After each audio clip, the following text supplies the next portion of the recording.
এ বিষয়ে আরও জানাতে সরোয়ার্দী উদ্যান থেকে যুক্ত হচ্ছেন স্বপ্নীল শাহরিয়ার শিশির এবং ঢাকা বিশ্ববিদ্যালয়ের টিএসসি থেকে আশরাফুল আলম আকাশ। শুরুতেই যেতে চাই শিশিরের কাছে। শিশির, জানাবেন সরোয়ার্দীতে এখন কি পরিস্থিতি দেখছেন? সুস্মিতা, এই যে মার্চ ফর গাজা কর্মসূচি সেটি কিন্তু বিকেল ৩টায় মূল আনুষ্ঠানিকতা শুরু হওয়ার কথা, কিন্তু এই কর্মসূচিকে ঘিরে এবং ফিলিস্তিনের নিপীড়িত জনগণের প্রতি সহমর্মিতা এবং সংহতি প্রকাশ করে সাধারণ মানুষ এখানে কিন্তু সরোয়ার্দী উদ্যানে কিন্তু সকাল থেকেই জড়ো হতে শুরু করেছেন এবং জনতার ঢল কিন্তু এই সব সরোয়ার্দী উদ্যানে এসেই কিন্তু মিশছে। যেটি বলছিলাম যে বিভিন্ন বিকাল ৩টায় মূল আনুষ্ঠানিকতা শুরু হবে। এতে যেমন বিভিন্ন রাজনৈতিক দলের নেতারা বক্তব্য রাখবেন, তেমনি বিভিন্ন সামাজিক সাংস্কৃতিক সংগঠন তারাও কিন্তু এখানে এই বক্তব্য রাখবেন। এবং এখন মধ্যদুপুর, এই মধ্যদুপুরে তীব্র গরম রোদ সেসব উপেক্ষা করে কিন্তু সাধারণ মানুষ এই যারা সরোয়ার্দী উদ্যানে এসে জড়ো হয়েছেন তারা কিন্তু ফিলিস্তিনের পক্ষে এবং ইসরায়েলের বিপক্ষে নানা রকম স্লোগান দিচ্ছেন এবং তারা বলছেন মুসলিম বিশ্বকে আসলে একত্রিত হওয়া প্রয়োজন।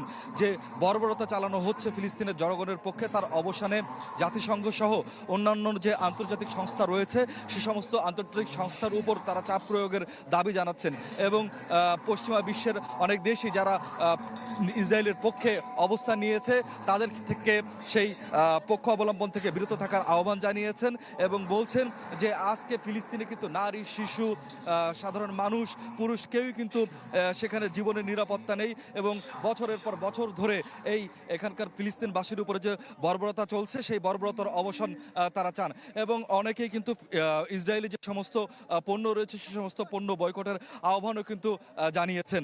এবং জনতার স্রোত, যেটি বলছিলাম যে সকাল থেকে শুরু হয়েছে, সেই জনতার স্রোত কিন্তু এখন পর্যন্ত চলছে, অর্থাৎ বেলা যত গড়াতে থাকবে সেই জনসমাগম আরো বাড়বে বলেই কিন্তু আমরা অনুমান করতে পারছি। সুস্মিতা। স্বপ্নীল শাহরিয়ার শিশির, আপনাকে ধন্যবাদ। চলে যেতে চাই আশরাফুল আলম আকাশের কাছে, আছেন টিএসসিতে। আকাশ, শুনছিলেন যে ইতোমধ্যেই সরোয়ার্দী উদ্যানে ব্যাপক জনসমাগম হয়ে গেছে, টিএসসিতে কি চিত্র দেখছেন?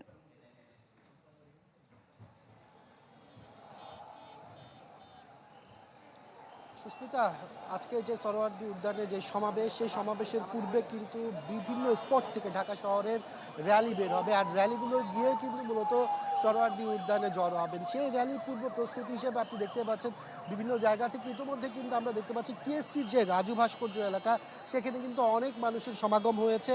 ঢাকা শহর, ঢাকার আশপাশের বিভিন্ন জায়গা থেকে আজকের এই মার্চ ফর গাজাকে উদ্দেশ্য করে কিন্তু এইসব মানুষজন আসা শুরু করেছে।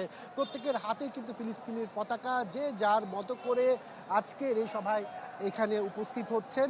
এছাড়া যদি বলে রাখি, ফিলিস্তিনিবাসীর পক্ষে আওয়াজ তোলার জন্য এই সাধারণ মানুষ থেকে শুরু করে আজকে বিভিন্ন রাজনৈতিক দল, বিভিন্ন ছাত্র সংগঠন থেকে শুরু করে সাধারণ মানুষ, সব শ্রেণী পেশার মানুষ আজকে এখানে ঐক্যবদ্ধভাবে কিন্তু এখানে আওয়াজ তোলার জন্য এসেছেন।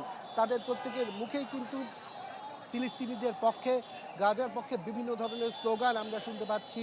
এছাড়া ইসরায়েলের বিপক্ষে বিভিন্ন ধরনের স্লোগান নিয়ে কিন্তু তারা তাদের যে কর্মসূচি সেটি মূলত পালন করছে। প্রত্যেকের মধ্যে এক ধরনের আমরা আবেগঘন মুহূর্ত সেটিও দেখতে পাচ্ছি, কারণ ফিলিস্তিনের যে বর্তমান পরিস্থিতি সেটি আসলে বাংলাদেশের প্রত্যেকটি মানুষকে নাড়া দিয়ে গিয়েছে। সে কারণে ধর্ম, বর্ণ নির্বিশেষে যে যার জায়গা থেকে প্রতিবাদ করার জন্যই আজকের দিনটিকে বেছে নিয়েছে। বিশেষ করে আলেম সমাজের কিন্তু একটি বিশাল দল আজকে এই মার্চ ফর গাজার যে আয়োজন সেটি করতে যাচ্ছে। সেই হিসাবে আমরা দেখতে পাচ্ছি অনেক ধরনের প্রস্তুতি ছিল। সেই প্রস্তুতিকে বাস্তবায়ন করার লক্ষ্যে সকাল থেকে এখানে অনেক ধরনের মানুষ উপস্থিত হয়েছেন। তাদের স্বেচ্ছাসেবক যে টিমটি তারাও কিন্তু মাঠ পর্যায়ে কাজ করছেন। এছাড়া আইন শৃঙ্খলা রক্ষাকারী বাহিনী ঢাকা শহরের প্রত্যেকটি পয়েন্টে অবস্থান নিয়েছেন। ডিএমপির পক্ষ থেকে বিভিন্ন জায়গায় আপনার সিসিটিভি ক্যামেরা লাগানো হয়েছে সব ধরনের নিরাপত্তা ব্যবস্থার জন্য। আর বলা যায় যে অল্প কিছুক্ষণের মধ্যে এখানে দুপুর 2টার মধ্যে আসলে যে মূল র্যালি, সেই র্যালিটি কিন্তু 2টার মধ্যে শুরু হবে। এরপরে কিন্তু সরোয়ার্দী উদ্যানে যাবে, যেখানে 3টার পরবর্তী সময়ে একটি সমাবেশ অনুষ্ঠিত হওয়ার কথা রয়েছে, যেখানে বিভিন্ন বিশিষ্ট জনেরা উপস্থিত থাকার কথা রয়েছে। সুস্মিতা। আশরাফুল আলম আকাশ, আপনাকে ধন্যবাদ। আমাদের আরেক সহকর্মী আশিকিন প্রিন্স আছেন শাহবাগে। প্রিন্স, সেখানে গণজামায়াতের কি ধরনের প্রস্তুতি দেখছেন?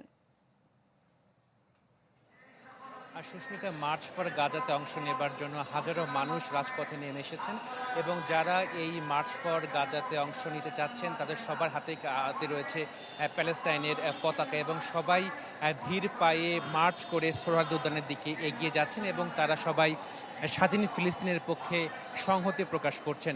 আপনি এখন যে শাহবাগের চিত্রটি দেখতে পাচ্ছেন, এখানে ঢাকা শহরের বিভিন্ন এলাকা থেকে সেই শাহবাগের মোড় হয়ে তারা সোহরাওয়ার্দী উদ্যানে প্রবেশ যে মূল ফটক রয়েছে সে ফটক দিয়ে তাদের সোহরাওয়ার্দী উদ্যানে যে মূল যে মঞ্চ রয়েছে সেখানে তাদেরকে যেতে হচ্ছে। ঢাকা বিশ্ববিদ্যালয়ের ভেতর দিয়ে কোনো গাড়ি কিন্তু প্রবেশ করতে দেওয়া হচ্ছে না, শুধুমাত্র পায়ে হেঁটে ঢাকা বিশ্ববিদ্যালয়ে প্রবেশ করা যাচ্ছে। তবে যারা মার্চ ফর গাজাতে অংশ নিতে চাচ্ছেন তাদেরকে পায়ে হেঁটে সোহরাওয়ার্দী উদ্যানের মূল ফটক দিয়ে ভিতরে প্রবেশ করতে হচ্ছে এবং এখানে হাজারো মানুষ রাস্তায় নেমে এসেছেন। তারা একটাই বার্তা দিতে যাচ্ছেন যে বাংলাদেশ এবং বাংলাদেশের মানুষ ফিলিস্তিনের পক্ষে রয়েছে, ফিলিস্তিনের যে স্বাধীনতা সেই স্বাধীনতার পক্ষে রয়েছে এবং বাংলাদেশের মানুষ স্বাধীন ফিলিস্তিনকে সমর্থন করে।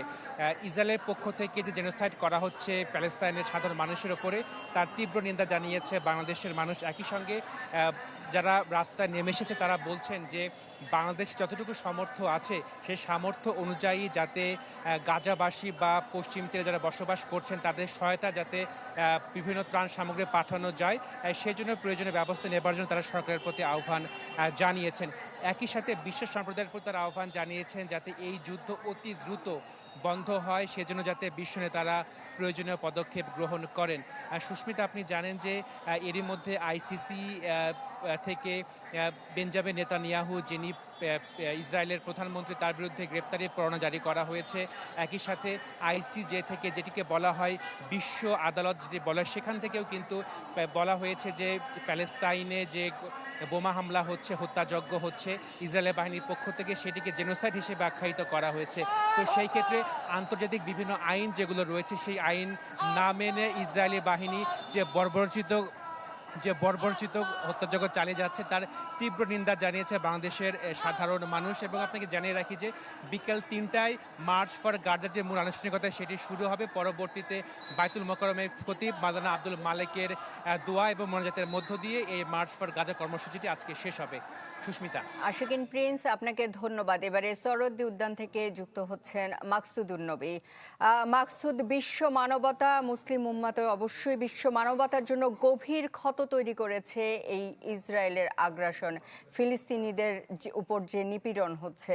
তো এর প্রতিবাদে আজকে যে গণজমায়েত হচ্ছে সেখানে সাধারণ মানুষ কি বলছে?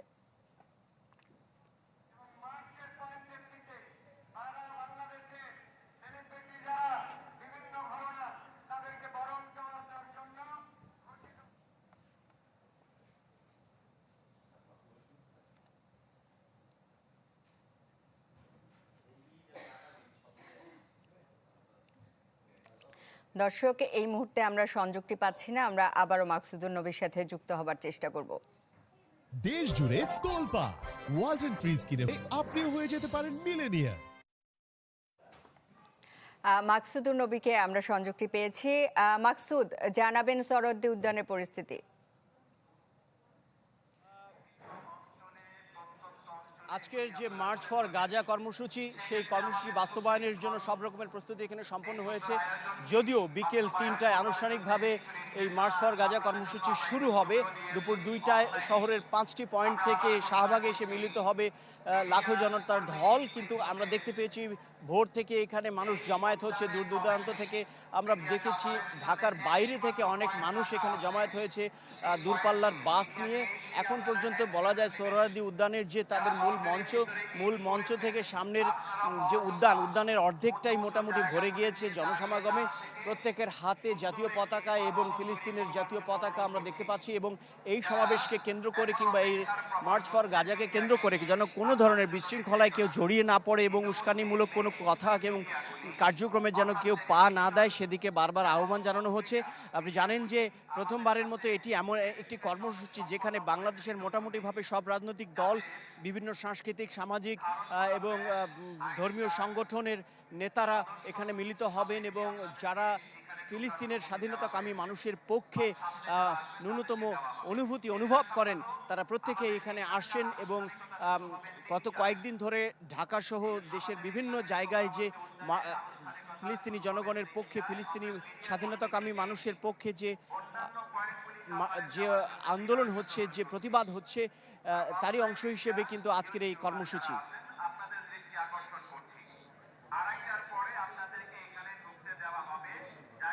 আপনি কি শুনতে পাচ্ছেন আমার কথা? মাকসুদ, শুনতে পাচ্ছি। মাকসুদ, আবারও নিশ্চয়ই আপনার কাছে জানবো। মাকসুদুন নবী, আপনাকে ধন্যবাদ।